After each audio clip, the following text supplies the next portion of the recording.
Strap in your seatbelts, kids, because it's going to go kind of deep for this one, deeper than the other videos you're going to watch on this topic. So let's get to it. So Nelly sells his catalog, 50% of his catalog.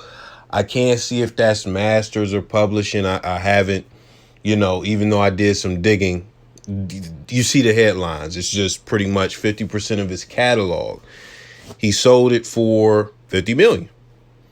So that's what it is. So it's also unknown what songs were in that catalog, what albums were in that catalog, and if he owns the other half of his catalog, because he may not. That may just be all he has, but he sold 50% of his catalog for $50 million. And that's cool. I'm going to talk about that very quickly. That is a good move for Nelly, depending on what the rest of his catalog has been generating, in the past years. The only way to really tell if these deals are lucrative or beneficial to these artists, which I would assume that they are. It's a safe assumption to make that these are like very lucrative deals for these artists who are doing this. But the only way to tell for sure would be to see what the trajectory of their music has been generating over the past, 10 years, 5 years, things like that. It don't even got to be 10, because really with the streaming era coming back, music that was dead is now getting royalties again as far as publishing and points and all of that shit, because, the system works that way now. Like, for example, I was listening to a Jay-Z song where it was produced by Kid Capri, and I was like, man, I did not hear a Kid Capri for a long time. This was on volume 2 or 3, one of those. And it hit me when you really think about it. Before this, like, once an album went cold and you had a cut on an album, you're not getting heavy royalties. Like, the royalties might just completely, like, damn near completely stop, because niggas is not going out to the store to buy volume 3. They're not printing up a bunch of new albums of volume 3 in like 2014. It's just not happening. You're not going to fucking Sam Goody, a store that doesn't exist anymore, and buying volume 3 before they made the streams count for sales. So as far as Kid Capri, them royalties was probably dead if he was set up to get publishing for that track. When streaming comes back into play now, or when streaming comes into play now, people go and listen to Jay-Z's catalog and stuff like that. Boom, you got income. You instantly have another set of income coming in. So with that, now with the streaming stuff, it's like, it could get back bubbling, but even then, you still got to market and do certain things for it to even be generating anything worth even talking about. So the catalog, I would guess, this is just my guess, could be generating anywhere from hundreds of thousands to a couple million per year for 50 mil to make sense. His catalog is not generating 10 million a year as far as that 50%. Because if it was, it wouldn't make sense to give it up for 50 million. We got that out the way, the Nelly stuff. So he sold his catalog. I want to talk a little bit about who bought the catalog and, some other purchases that went on very quickly. So news that just broke a few hours ago, because I was doing some research while I was getting this together. Wiz Khalifa sold Black and Yellow and a few other assets from his catalog to the same company. These record labels and these investment companies that are, attached to record labels in some cases, have been investing heavily into rappers' catalogs. So you got Future, he sold some of his publishing. Dr. Dre sold some of his publishing. Lil Wayne sold some of his catalog. I think it was the publishing as well for $100 million. I'm not 100% sure on that. You can go and look it up. But with that, a lot of rappers have been given. And Dr. Dre, his shit was $250 million, just to let you know. When he let his shit go, it was $250 million. So, and I don't think he gave up everything. I think it was just certain pieces of the catalog. I know the Chronic was a part of that. Wayne, he sold directly to Universal. So when he let his shit go, it was directly to Universal. I'm pretty sure Dre, but I know Future for sure. Shamrock Holdings is who bought them, as far as their catalog. So that's a company you can definitely look into. Now, as far as this, the company that bought this, as far as Nelly's catalog and pieces of Wiz catalog, the company's name is Harborview Equity Partners, that invested in both of them. And the CEO is a black woman, Sharice Clark Soares. I'm not sure how to pronounce the last name. But shout out to her, because it's dope to see black women in that position. And the company is backed by Apollo Asset Management, which if you go and look at the Wikipedia and stuff like that, 3 white billionaires and stuff like that. That's how it works in the record industry. Once you get to the pinnacle of everything that's going on at the tippity top of whatever, it's always going to be a white person. Like L.A. Reid is not the top, tippity top guy. No, no. But that's just how it works. So as far as that company as well, Harborview, they are in the bidding war for BET, along with Tyler Perry and some other figures. Revolt is trying to buy it. Diddy's trying to use, that company to buy up BET and stuff. So that's what it is. That's what's going on. These investment companies and also these record labels, some of them are directly in cahoots with the record labels and stuff like that, or buying up the catalogs. And I can't be like, you can't really be mad. Like, it's no reason to be mad at it. But I have to say that because you've been told by Prince, you've been told by Master P, you've been told by Pimp C to own your masters. You've been told to own your masters, and you absolutely should. But just because you own your masters, that don't mean you have the resources that the labels have to market it and get the ball rolling and make them generate money like they used to generate. It just means that when somebody wants to sample your shit, they got to clear it with you instead of a label that owns your shit. That just means when it's time to pay for any usage of this shit, they're not going through a third party or anything like that. No, the shit is coming to you. That's what it really means. It means you still get paid for everything and you have control of what the music does.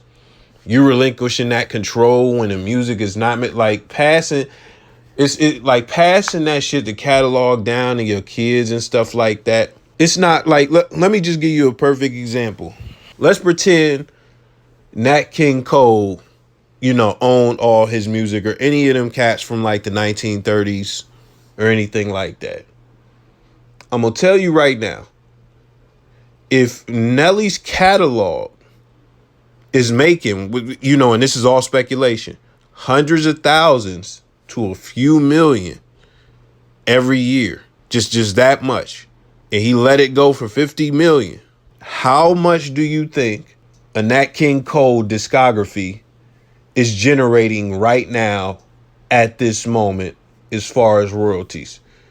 Your grandma asked you to come over so you can program her TV and her phone all the time. You think she on Spotify? Like, let's be honest. Fuck your grandma. This be your mom sometimes. Your actual mom. Your mother.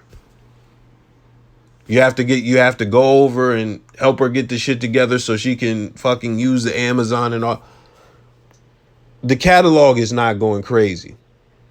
So passing it down as far as the catalog, it's going to depreciate with time because you're not that entity is not going to be that relevant unless they're like a Michael Jackson figure. Somebody like Elvis, his catalog is going to generate to this day more than a Nat King Cole. So Elvis catalog, if you are a regular person and you are not talented and you are not out here in the music industry making money and shit like that, and you like the fucking great grandson of Elvis and shit like that, and you got this catalog, then yeah, that's gonna put you in a position, if that was passed down to you, it's gonna put you in a position where you have that asset and you could still make money. Whether it be like, fucking 10,000 a year all the way to motherfucking, 800,000 a year, whatever the fuck it might be. Even if it's some little shit like 5,000-10,000 a year, you getting off the Elvis royalties and stuff like that. That's what it is. But I'm just going back that far. I don't even think PROs existed in that era for that music. But I'm just saying, if you're thinking about, the whole legacy thing and passing down your music and stuff like that, nah, buddy, it's not gonna be that lucrative for your great grandkids, man. Why don't you just get this 50 mil? You made the music, you made all the money while it was hot to help you build your fortune. Think about it. Nelly is way more, a lot of these rappers are way more knowledgeable and way more connected than they were at the start of their career. If they have the ability to sell their catalogs. So with that, they can leverage that into different investments, kind of like Nas and Chamillionaire in the tech space, and get a whole different bag. Because the thing about music, this is the thing about music, especially fucking rap music. You got a temporary window. If you make it and you get big, you got a temporary window where you are extremely hot. Once that window goes, everything begins to slow down. Things begin to decline. Things then hit a baseline at some point to where, okay, this low ass baseline is what it's going to be. And if you don't, and this is the other thing about it, motherfuckers will say you played out. Motherfuckers will say you fell off. Your fan base will stop supporting you. For every Jay-Z, there are motherfucking 10, 15, 20 Mims that come out of the music industry. And that's not to disrespect Mims, but if you know his story, you know his story. It's so many Little Zane type niggas who just, from that era where they was giving out record deals and stuff like that, who got they shot, but the label didn't believe in them, and the label was fucking them, and they got folded up, packed up. So with that being said, there was a point where Lil Zane and even Chamillionaire and all of these cats was hot. That point fades, and what happens then? But I'm gonna just end that there and say that's how come, as a rapper or a musician in general, once you get hot, you need to transition while you were hot on some 50 Cent, all that shit. Dre did the beats. That's what Dre has made the majority of his money off of, I would think, because that's an extremely lucrative deal. 50 got the star shit going. Jay-Z done got all types of business ventures, from clubs to liquors to, sports management company and all of that. So like, and this is the classic one that you see all the time. Will Smith, LL, Ice-T, Ice Cube, they are all actors. Bow Wow said himself, I do the movies because the movie bag is better than the rap bag. With the rap bag, you actually got to be working. You're not really making money off your music. Bow Wow said this. Bow Wow. I know y'all think Bow Wow was a clown and y'all liked it. Bow Wow fucking packed out Madison Square Garden. Bow Wow got a catalog. Bow Wow is a platinum rapper. Bow Wow has fucked up Billboard before. Bow Wow said the music don't make the money. The shows make the money. You got to tour. You got to always be working to get the money. And you're getting 20,000 here, 20,000 there, 50,000 here, 50,000 there. And you got to really grind and work for the money. As where I'll do a movie, this is Bow Wow saying this, and I'll get me a cool anywhere from 2 to 15 mil type shit, and I could just sit back after that. I do the movie, I go to the premiere. That's about fucking 4 months worth of work. Get that cool meal, sit the fuck back. Let y'all niggas talk about me faking this G4 jet shit. He didn't say all this, but I'm dragging it. But yeah, that's all I got to say, man. So as far as the companies, they are investing in a lot of catalogs. All these cats selling their catalogs and stuff like that.